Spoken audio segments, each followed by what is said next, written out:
Hi everyone, welcome back to my new vlog. ಸ್ನೇಹಿತರೆ, ಇವತ್ತು 18th day complete ಆಗ್ತದೆ ಮರಿಗಳಿಗೆ. ಒಂದು 4-5 ದಿನ ಕ್ಲೈಮೇಟ್ ಚೆನ್ನಾಗಿತ್ತು, ಬಟ್ ಇವತ್ತು ಮಳೆ ಮತ್ತು ಮೋಡದ ವಾತಾವರಣ ಇರೋದ್ರಿಂದ ಕ್ಲೈಮೇಟ್ ತುಂಬ ಕೆಟ್ಟದಾಗಿದೆ. ಆ ಕಾರಣದಿಂದ ಮರಿಗಳಿಗೆ ಸ್ಟ್ರೆಸ್ ಆಗುವ ಚಾನ್ಸಸ್ ಜಾಸ್ತಿ ಇರ್ತದೆ. ಸ್ವಲ್ಪ ಕೇರ್ಫುಲ್ಲಾಗಿ ಇರಬೇಕು. ಈ ರೀತಿ ಮರಿಗಳನ್ನು ಮಧ್ಯೆ ಮಧ್ಯೆ ಒಮ್ಮೆ ಅವು ಕೂತ್ಕೊಂಡಲ್ಲಿಂದ ಡಿಸ್ಟರ್ಬ್ ಮಾಡಿ ಎಬ್ಬಿಸ್ತಾ ಇರಬೇಕು. ಅವು ಹೋಗಿ ನೀರನ್ನು ಕೊಡ್ತದೆ. ಇಲ್ಲ ಅಂತ ಹೇಳಿದರೆ ಕೂತ್ಕೊಂಡಲ್ಲೇ ಹಾಗೆ ಬಿಟ್ಟರೆ ಈ ಬಿಸಿಲಿನ ತಾಪಕ್ಕೆ ಸ್ಟ್ರೆಸ್ ಆಗಿಬಿಟ್ಟು ಅಲ್ಲೇ ಮಾರ್ಟಿಲಿಟಿ ಆಗುವ ಚಾನ್ಸಸ್ ಇರ್ತದೆ.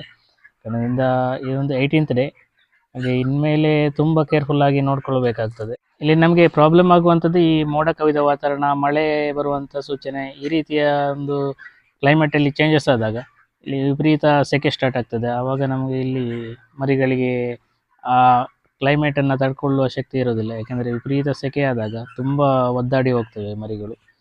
ಇದು ನಮಗೆ ತುಂಬ ದೊಡ್ಡ ಸಮಸ್ಯೆ ಆಗ್ತದೆ. ಈ ಕ್ಲೈಮೇಟಲ್ಲಿ ಆಗುವಂಥ ಬದಲಾವಣೆ ಉಂಟಲ್ಲ, ಮುಖ್ಯವಾಗಿ ಫಾರ್ಮರ್ ಗಮನಿಸಬೇಕಾಗಿದ್ದು ಈ ಕ್ಲೈಮೇಟಲ್ಲಿ ಆಗ್ತಕ್ಕಂಥ ಬದಲಾವಣೆ ಅಂತ ಹೇಳಿದರೆ, ಈ ಮೋಡ ಕವಿದ ವಾತಾವರಣ ಇದ್ದಾಗ ನಮಗೆ ಏನು ಅನ್ನಿಸ್ತದೆ, ಇದು ಮೋಡ ಕವಿದ ವಾತಾವರಣ ಉಂಟು, ಬಿಸಿಲಿನ ತಾಪ ಕೆಳಗೆ ಬರೋದಿಲ್ಲ, ಸ್ವಲ್ಪ ಕೂಲಾಗಿ ಉಂಟಂತ. ಬಟ್ ಅದು ಸಿಚುವೇಶನ್ ವಿರುದ್ಧವಾಗಿರುತ್ತದೆ. ಯಾಕೆಂತೇಳಿದರೆ ಸಿಕ್ಕಾಪಟ್ಟೆ ಉರಿ ಸ್ಟಾರ್ಟ್ ಆಗ್ತದೆ. ಆ ಕಾರಣದಿಂದ ನಾವು ಫಾರ್ಮಲ್ಲಿ ಇರಲೇಬೇಕಾಗ್ತದೆ. ಮರಿಗಳನ್ನು ನೋಡಿಕೊಂಡು ಇನ್ನೇನಾದರೂ ತುಂಬ ಸ್ಟ್ರೆಸ್ ಆದರೆ ನೀರು ಸ್ಪ್ರೇ ಮಾಡುವಂಥದ್ದು, ಮೈ ಮೇಲೆ ಏನಾದರೂ ಡಿಸಿಷನನ್ನು ನಾವು ತಗೊಳ್ಳೇಬೇಕು. ಇಲ್ಲ ಅಂತ ಹೇಳಿದರೆ ಮಾರ್ಟಿಲಿಟಿ ಆಗ್ತದೆ. ಹಾಗೆ ಇನ್ನು ಈ 18-20 ದಿನದ ನಂತರ ಮಧ್ಯದಲ್ಲಿ ಎಲ್ಲಿಯಾದರೂ ನಾವು ಹಾಕಿರುವಂಥ ಫೀಡ್ ಖಾಲಿ ಆದರೆ ಡೇ ಟೈಮಲ್ಲಿ ಯಾವುದೇ ಕಾರಣಕ್ಕೂ ಅವಕ್ಕೆ ಫ್ರೆಶ್ ಫೀಡನ್ನು ನಾವು ಕೊಡಲಿಕ್ಕೆ ಹೋಗಬಾರ್ದು. ನಾನಿಲ್ಲಿ ನಿಮಗೆ ತೋರಿಸುವ ಹಾಗೆ ನನ್ನ ಫೀಡರಲ್ಲಿ ಇವಾಗ ಫೀಡ್ ಖಾಲಿಯಾಗಿದೆ ಕೆಲವೊಂದು ಫೀಡಲ್ಲಿ. ಬಟ್ ಫೀಡನ್ನು ಇನ್ನು ಹಾಕೋದು ನಾನು ಸಂಜೆನೆ.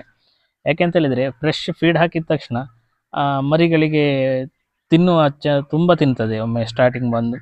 ಆ ಕಾರಣದಿಂದ ನಾವು ಫ್ರೆಶ್ ಫೀಡನ್ನು ಈ ಡೇ ಟೈಮಲ್ಲಿ ತುಂಬ ಸೆಕೆ ಇರುವ ಟೈಮಲ್ಲಿ, ಸಮ್ಮರ್ ಟೈಮಲ್ಲಿ ಫೀಡಿಂಗ್ ಮಾಡಿದರೆ ಸಮಸ್ಯೆ ಏನಾಗ್ತದೆ ಅಂತೇಳಿದರೆ ತುಂಬ ತಿಂದುಬಿಟ್ಟು ಸಾಯುವ ಚಾನ್ಸಸ್ ಜಾಸ್ತಿ ಇರ್ತದೆ. ಈ ಫೀಡ್ ತಿಂದಾಗ ತಕ್ಷಣ ಬಾಡಿ ಟೆಂಪ್ರೇಚರ್ ಜಾಸ್ತಿ ಆಗ್ತದೆ. ಯಾಕೆಂದರೆ ಅದು ಬಾಡಿಯಲ್ಲಿ ಜೀರ್ಣವಾಗುವ ಹಂತ ಇರ್ತದಲ್ಲ, ಅದು ತುಂಬ ಬಾಡಿ ಹೀಟ್ ಮಾಡ್ತದೆ ಮರಿಗಳಿಗೆ.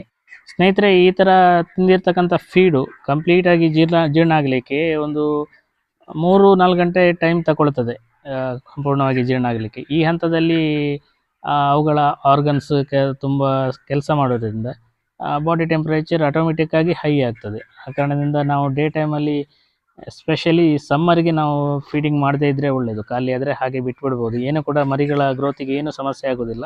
ಇನ್ನು ದಿನಕ್ಕೆ 1 ಟೈಮ್ ಫೀಡಿಂಗ್ ಅಂದರೆ ಸಂಜೆ ಫೀಡಿಂಗ್ ಮಾಡಿದರೆ ಸಾಕು, ಬೆಳಿಗ್ಗೆ ಫೀಡಿಂಗ್ ಮಾಡಬೇಕಂತ ಅವಶ್ಯಕತೆ ಇಲ್ಲ.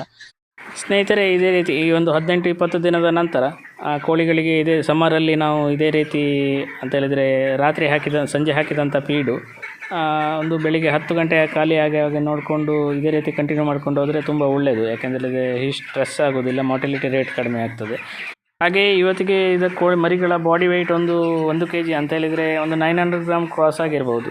ಎಕ್ಸಾಕ್ಟ್ ವೆಯ್ಟ್ ನಿಮಗೆ ನಾಳಿನ ವೀಡಿಯೋದಲ್ಲಿ ನಾನು ತಿಳಿಸ್ಕೊಡ್ತೀನಿ. ಎಷ್ಟು ಫೀಡ್ ಇಂಟೇಕ್ ಆಗಿದೆ, ಹಾಗೆ ಎಷ್ಟು ತೂಕ ಬಂದಿದೆ ಅನ್ನೋದನ್ನು ನಾಳಿನ ವೀಡಿಯೋದಲ್ಲಿ ತಿಳಿಸಿಕೊಡ್ತೀನಿ. ಸ್ನೇಹಿತರೆ, ಇದಿಷ್ಟು ಇವತ್ತಿನ ವೀಡಿಯೋ. ಈ ವಿಡಿಯೋ ನಿಮಗೆ ಇಷ್ಟವಾದರೆ ದಯವಿಟ್ಟು ಲೈಕ್ ಮಾಡಿ, ಶೇರ್ ಮಾಡಿ, ಹಾಗೆ ನಿಮ್ಮ ಅನಿಸಿಕೆಗಳನ್ನು ಕಮೆಂಟ್ ಮೂಲಕ ನನಗೆ ತಿಳಿಸಿ ಅಂತ ಹೇಳ್ತಾ ಮುಂದಿನ ಮತ್ತೊಂದು ವೀಡಿಯೋದಲ್ಲಿ ಭೇಟಿಯಾಗೋಣ. ಎಲ್ಲರಿಗೂ ಧನ್ಯವಾದಗಳು.